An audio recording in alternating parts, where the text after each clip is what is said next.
We're having a look at Section 29A of the Residential Tenancies Act, and the section that we're looking at is residential rental agreement signed by the renter but not signed by the rental provider. So renter being tenant and rental provider being the landlord.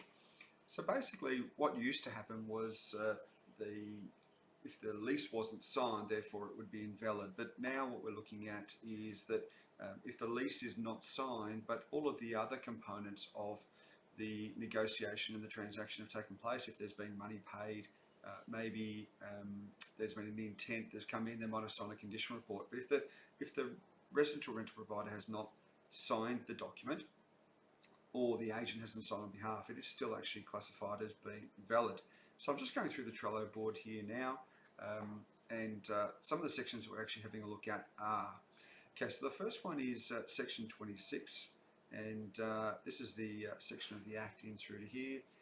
It needs the document needs to be in a standard form. So now the actual form is a Form 1 or a Schedule 1, and I'll show you that in a second. So that particular document. So if we're going through, having a look at some of the penalty units as well, each penalty unit is worth about $160 thereabouts, and so it's quite a significant fine if the document isn't actually used in the standard form. So if we're going to go back to here, just close out of that. So looking at section 26 of the Act, and if we now actually go to 29A, which is the specific section in the Act that we're looking at. So residential rental agreement signed by the renter but not the rental provider. And we just go through and read this information. So if the rent has been accepted and if there's other functions that have been performed, well then in effect it is actually as though the document was actually signed. Section 53 of the Property Law Act, so we'll go through that in a second, but that's actually basically saying that the document needs to be in writing. And we'll go through here, residential rental provider signed by the renter but not the residential provider. So I'm just going to go through these little points in through to here, section 53. So I'll look at the regs now. So the document needs to be in a standard form. We'll go through that in a second. So regulation 10, for the purposes of the Act, 26.1, 26.1AB, it needs to be the document needs to be a standardised form. So there's new forms that have kicked in, particularly those that have been less than 5 years, or so no greater than 5 years. So here's Schedule 1 that we're actually looking at in through to here now, and this is the information that needs to be incorporated. So this is the way that the document is actually written in standard terms. But what I'll do is I'll go through and I'll show in a second the actual physical document. The section 53 of the Property Law Act is saying that basically the document needs to be in writing.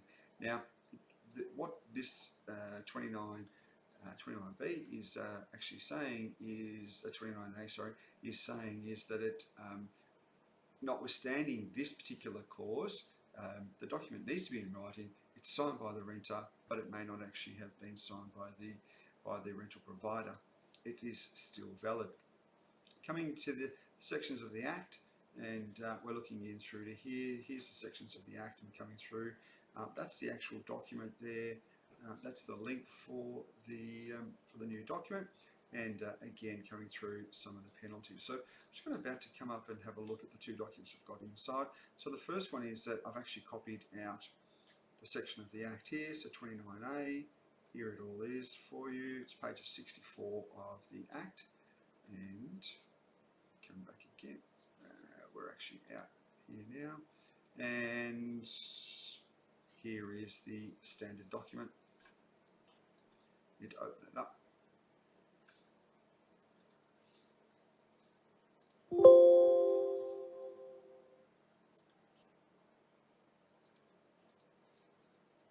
And it looks like this. So this is the lease, not more than 5 years. So you can see there's some changes that have applied now. So the bond obviously 1 month, all the renter's details in through to here. Rent of 1 month is fine, bond is 1 month is fine. We're now looking at the method electronic service, that's all fine, that's all pretty standard. The urgent repairs, $2,500 now. Now there's provisions in through here for professional cleaning. Now, if there's professional cleaning that took place at the commencement of the lease, then you need to attach the receipt, and that would be for steam cleaning and professional cleaning, and that needs to be attached either through to this document and or at the very last minute through to the condition report, but it certainly needs to be attached before the renter takes possession of the property, and they need to be made aware of it. So if the property has been cleaned, incorporate that into the tenancy agreement, the residential rental agreement. Owners corporation rules should be incorporated. There's new documentation for condition reports, and now we're coming through our compliance. So we're looking at electricals, gas, and smoke. So we need to make sure, and to a lesser degree, swimming pool and swimming pool relocatable, so pool safety barriers and swimming pools, and if you are applicable in the bushfire prone area. But the three main ones we're looking at is 14, 15, 16, and that would be the electrical, gas and smoke. What we need to be able to do is there is a requirement that inside the tenancy we need to know how to information on how each smoke alarm works, and we also need to be able to show how it's tested. So rental provider on or before the commencement of the agreement must provide the renter with the following information. This, I would suggest, would be a good idea to make sure that we have either a form, an instruction form, maybe even a pamphlet of some sort, but we need to incorporate this into the tenancy startup pack so that they make sure they get the tenant gets this, the renter gets this before they move in, and you need to make sure that you've noted where the inspection was taking place and if there's any deficiencies in as well. And then we go back through the rights and obligations, and this is really part of the rules, which are really important. Really important that the tenant is making sure that this is incorporated into the Act. Any special conditions, and obviously signed by the renter and the rental provider. If there are owners corporation rules, then that needs to be incorporated as well. Provided back through, so come back through to here, and that is section 24.8.